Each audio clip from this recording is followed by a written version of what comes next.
Bien, continuando con la presentación referida al abordaje del dolor, veníamos hablando de diferentes condiciones comunes en nuestra práctica profesional.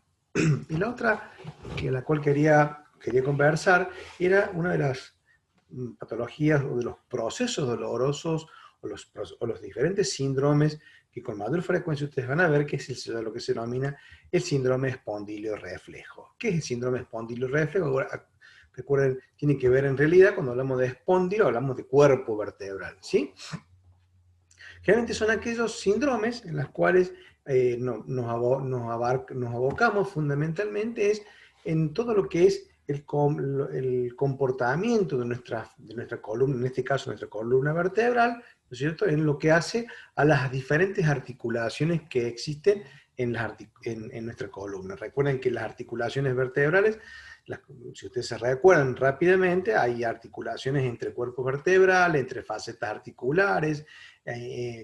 Cuando hablamos de parrilla costal, hay articulaciones entre un cuerpo vertebral y la cabeza de una costilla, entre el tubérculo y la costilla, entre la vértebra de arriba y la de abajo. Es decir, hay una multiplicidad de articulaciones, ¿no es cierto? ¿No es cierto? Y que a su vez todas estas tienen receptores, ¿sí? Tienen sensores que van a ser susceptibles de que si son hiperestimulados por alguna situación, van a producir dolor. Entonces, cuando hablamos de síndrome espondilorreflejo, lo que nos referimos fundamentalmente cuando hay una alteración, una disfunción de estas articulaciones entre las vértebras, entre nuestras vértebras, ¿sí? Claramente causado por movimientos incoordinados, traumatismo, desequilibrios musculares, al trastornos posturales, el uso del celular, es decir, el uso de la computadora, es decir, todo lo que tenga que ver con situación en la cual hagan de que la persona adopte una postura inapropiada o a veces tiene algún problema visual y su cuello trata de acomodarse para poder fijar mejor la vista, es decir, ciertas condiciones que van a traer aparejado que si esto se permanece y se perpetúa en el tiempo, obviamente va a dar un cuadro sintomático, ¿sí?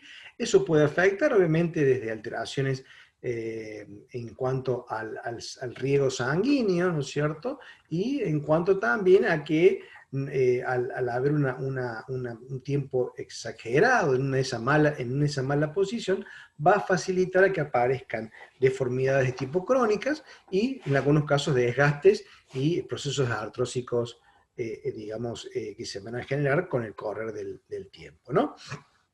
Evidentemente que estas situaciones van a modificar la tensión o el estado de pretensión de los ligamentos, de las cápsulas, ¿sí? Eh, que son los medios de unión y evidentemente van a estar hiperestimulando esos receptores y van a estar desencadenando lo que hablamos en la primera parte del video referido a este mecanismo reflejo de aumento en la estimulación del tono gamma, aumentando el tono, produciendo un síndrome muscular por otro lado, un aumento en la tensión muscular, etcétera, etcétera, etcétera. Lo importante es que sepamos identificar por qué se produce y luego poder elegir la terapéutica adecuada, ¿no? Bien, entonces el síndrome de espondilio, que tiene que ver fundamentalmente con todo esto que acabamos de relatar y las causas que ustedes tienen allí determinadas, donde va a dar obviamente un incremento en el tono, en la hipertonía muscular, procesos de inflamaciones, ¿sí?, agudas, ¿sí?, y procesos de inflamación ya sea a nivel de la inserción de los tendones y a nivel de los músculos y de eso que se denominan las miositis, procesos inflamatorios del tendón y procesos inflamatorios de los músculos, en este caso músculos posturales a los que nos estamos refiriendo. Ahora bien, una vez que uno ha tratado de identificar dentro de lo que es la semiología, el interrogatorio y entender la patología con la que el paciente nos, nos relata, se nos va a empezar a aclarar un poco el panorama en lo que está, para poder determinar qué estrategia, digamos, voy a tratar de usar para ese paciente. Nosotros proponemos diferentes estrategias terapéuticas para el abordaje del dolor y en eso quiero hablar un poquito de los criterios de selección dentro de ellos. Uno, para abordar el dolor tiene diferentes estrategias, ¿sí?, desde el uso con electroterapia, fundamentalmente lo que queremos hablar ahora va a ser sobre el TENS y las interferenciales, pero también están otro tipo de terapéutica que ustedes pueden abordar el dolor, como la iontoforesis en su momento, ¿sí? Y las ondas de dinámica, que son un tipo de corrientes eléctricas que ya prácticamente están en desuso, pero están todavía en el mercado, y está bueno que ustedes luego la conozcan, pero quiero hacer referencia fundamentalmente en esta presentación a lo que es la explicación del TENS, cómo el TENS funciona en nuestro organismo.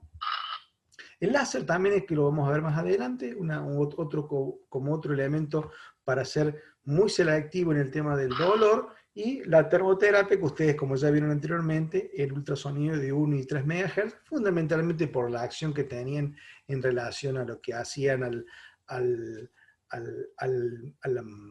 restablecimiento del equilibrio iónico, ¿no es cierto? ¿Sí? Por el mecanismo, digamos, térmico y mecánico. Esto es, digamos, como un criterio que ustedes pueden usar como protocolos generales. Pero vamos a hablar específicamente de lo que es TENS, que es un poco la idea de esta presentación. ¿Qué es el TENS en realidad? TENS es una sigla que significa estimulación eléctrica nerviosa transcutánea. Proviene de una terminología en inglés, ¿sí? Este tipo de corriente, que son corrientes alternas, asimétricas generalmente, ¿sí? Por lo tanto, ya tenemos una de las primeras ventajas, que es no producir el efecto, una quemadura, porque no va a haber efecto polar, ¿sí? Tiene ciertas características que lo que permiten es, de alguna manera, interpretar, y ustedes lo deben asociar, lo que se llama la teoría de la compuerta de Melzack y Wall. Melzack y Wall en la década del 60, 67, 69 más o menos, ellos describieron un poco lo que era la teoría de la compuerta, y en realidad lo que ellos trataban de decir era que cuando existe un proceso doloroso, uno puede actuar sobre ese proceso generando, estimulando mecánicamente, ¿sí? Otras fibras musculares que van a producir un bloqueo a nivel neuronal, ¿no? Entonces, aquí tenemos simplemente un gráfico donde lo que hacemos, lo que uno va a conseguir es, ante un estímulo doloroso que viaja, ¿no es cierto? Ese estímulo doloroso que viaja hacia la médula, ¿no es cierto? Hacia el asta posterior y luego va hacia el cerebro para poder hacerse consciente. Lo que esta teoría habla de que hay diferentes principios de acción. Principalmente uno tiene que ver con la estimulación de las fibras beta. ¿Se acuerdan que hablamos anteriormente dentro de la clasificación de las fibras? Las fibras beta son una de las fibras que generan a nivel de la médula un mecanismo de interacción inhibitoria, y eso va a producir una inhibición de las fibras que llevan la información dolorosa, que llevan las fibras delta, ¿sí? Hacia el cerebro la información, y van a producir la liberación de la encefalina. Es decir, bloquean la información que asciende, no solucionan el problema. Esto es importante destacar. Nosotros con el TENS no vamos a solucionar un problema cuando ha habido un daño en el tejido, sino lo que estamos haciendo es bloquear la información, digamos, solapar o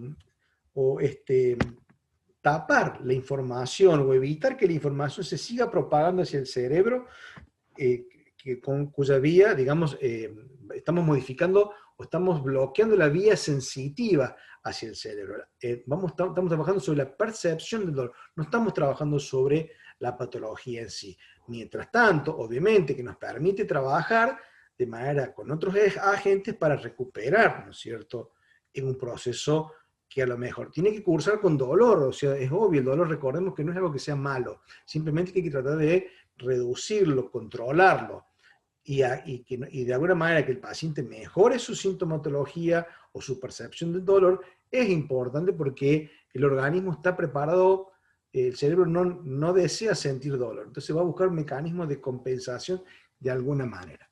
Entonces esta teoría lo que hace es, por un lado, generar un bloqueo, ¿sí?, por estas neuronas inhibitorias, ¿sí?, a nivel de la médula y a nivel de la información cerebral. Y a su vez lo que se produce son liberación de otras sustancias, de unas sustancias que son opioides, se llaman, son los derivados del opio, digamos, pero nuestro organismo se llaman opioides endógenos, es decir, nuestro propio organismo genera, secreta sustancias que son moduladores del dolor, es decir, que son depresoras del dolor.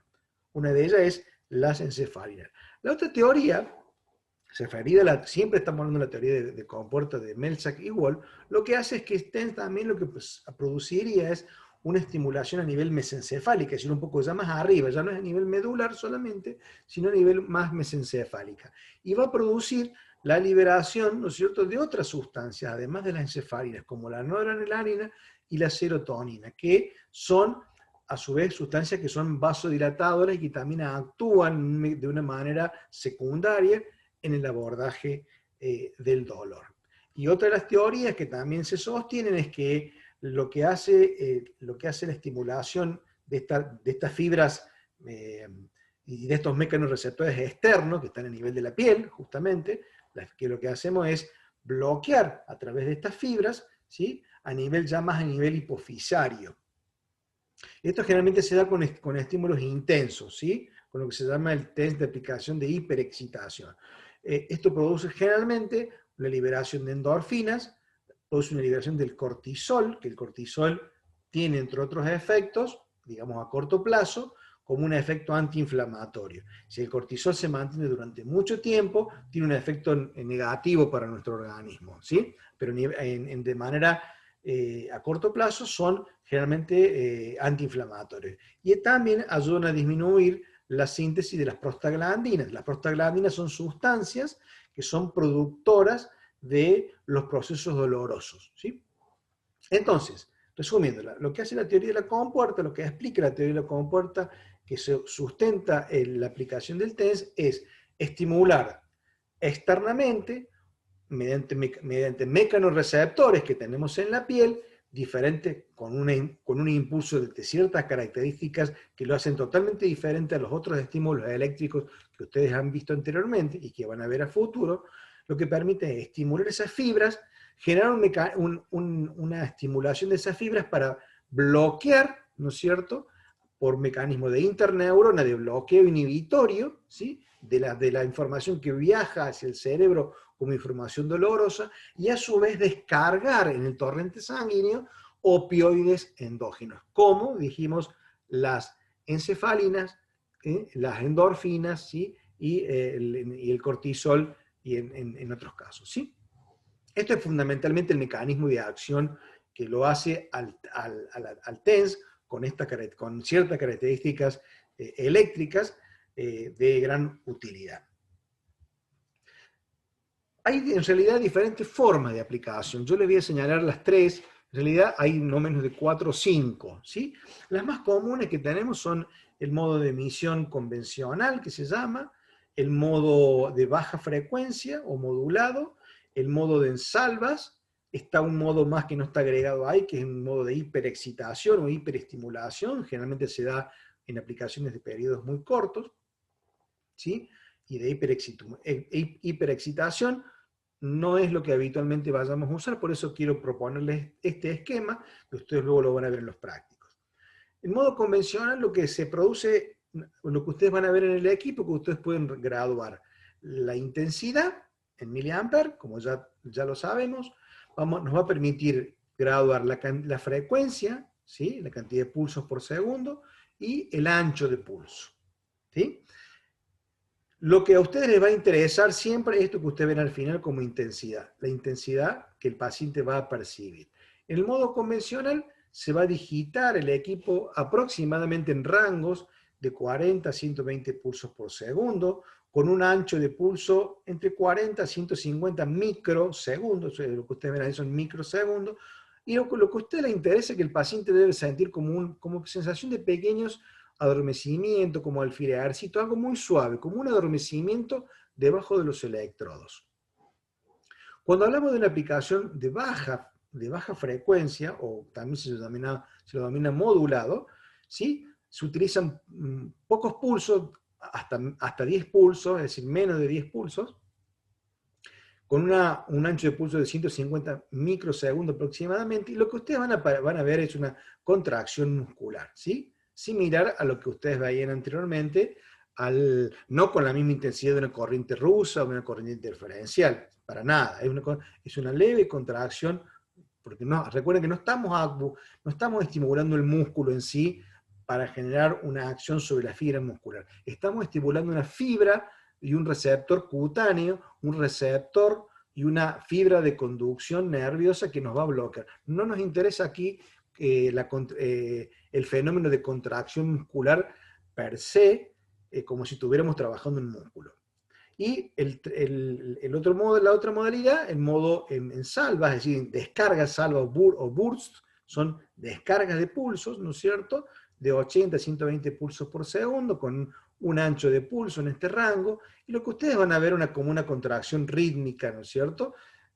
Obviamente, va a haber una contracción si la aplicación de los electrodos está sobre una zona muscular, obviamente, porque ya vamos a ver enseguida cuáles son las modalidades de aplicación. Pero esa es la percepción que el paciente debe percibir.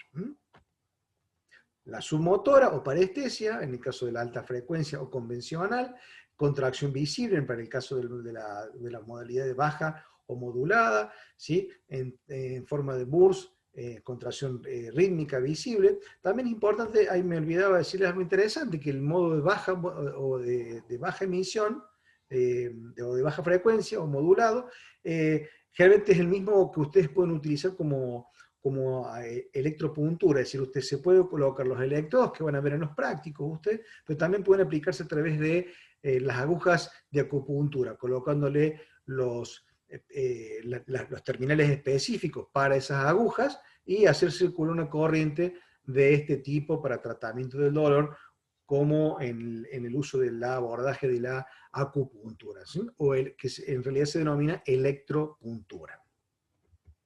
¿Cómo se aplican este tipo de terapéutica? Nuestra recomendación como cátedra es fundamentalmente que al menos uno de los electrodos, ¿sí?, obviamente es una técnica bipolar, al menos uno de los electrodos esté sobre el punto doloroso. Si hablamos de una zona pequeña de 1 centímetro de dolor, que al menos uno de ellos esté aplicado sobre la zona dolorosa. O puedo englobarlo también, es decir, puedo dejar el punto de dolor libre, ¿sí?, y cercándolo con los canales. Nuestra recomendación es que al menos uno de ellos esté sobre el punto de dolor. Si es una zona muy amplia, muy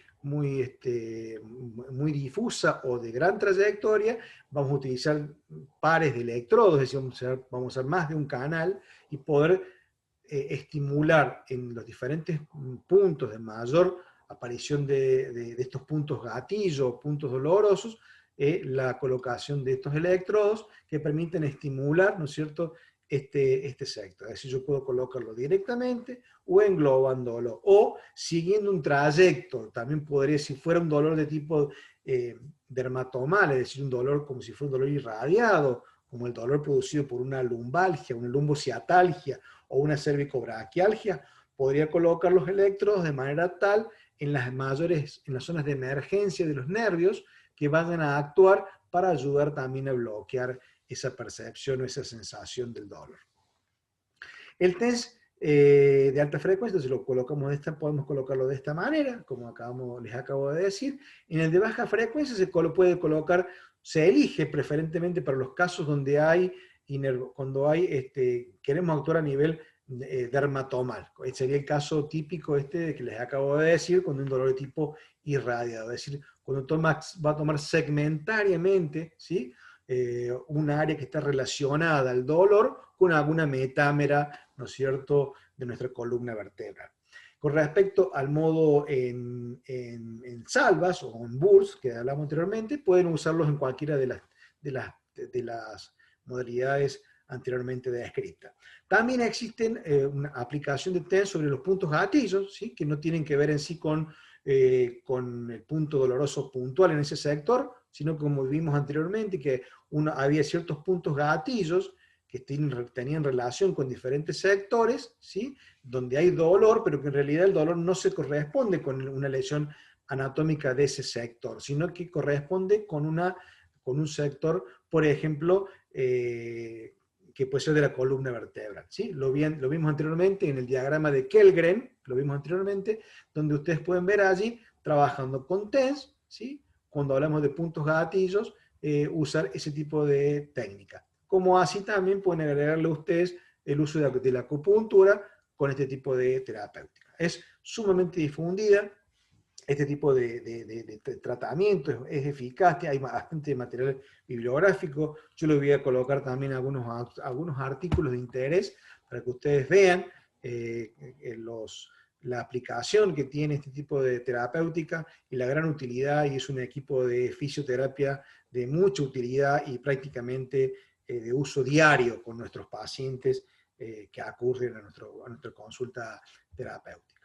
Dentro de lo que son las indicaciones es amplísimo, prácticamente no existe patología que no pueda ser tratada mediante el uso del TENS, con los procesos de neuralgia ni hablar, ¿no es cierto?, de neuralgia de todo tipo, de trigémino, facial, ciático, las que a ustedes se les ocurra, problemas de articulación temporomandibular se utilizan mucho, es más, vienen equipos especialmente y electrodos especialmente diseñados para la aplicación de la articulación temporomandibular, afecciones traumatológicas de las que ustedes quieran, lesiones ligamentarias, esguince, distensiones musculares, lesiones de hombro, contractura, lo que ustedes quieran, cualquier proceso doloroso de origen traumatológico es de aplicación.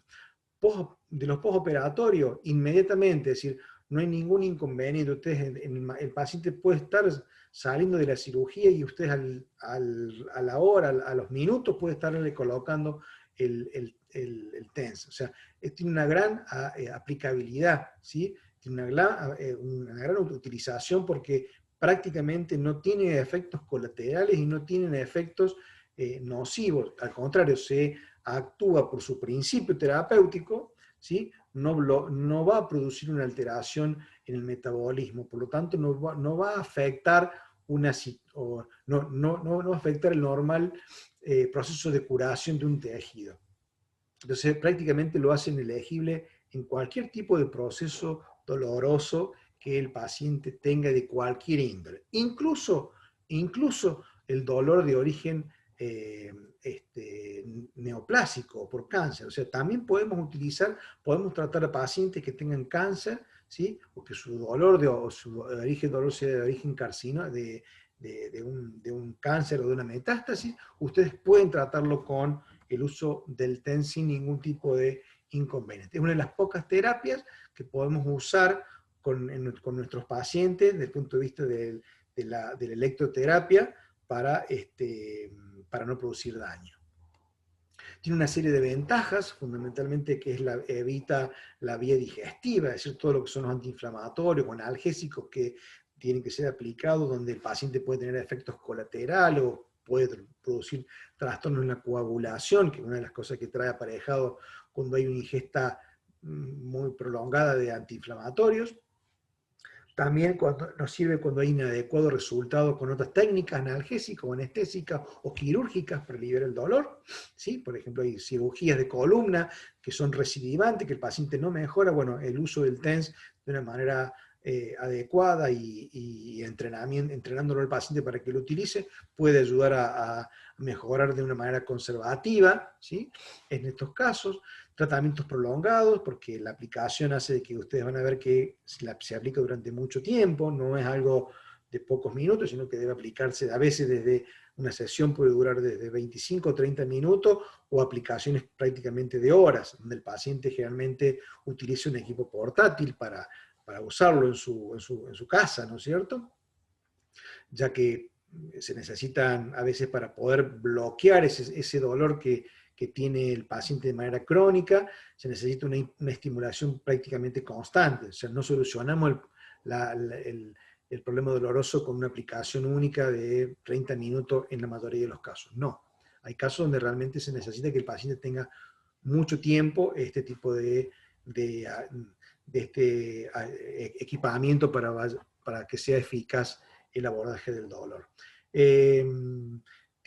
No hay efectos colaterales, como le dije anteriormente, ¿sí? Solamente es simplemente entrenarlo que utilizar los elementos de unión, digamos, y y de contacto adecuado para que realmente haya eficacia en la estimulación eléctrica.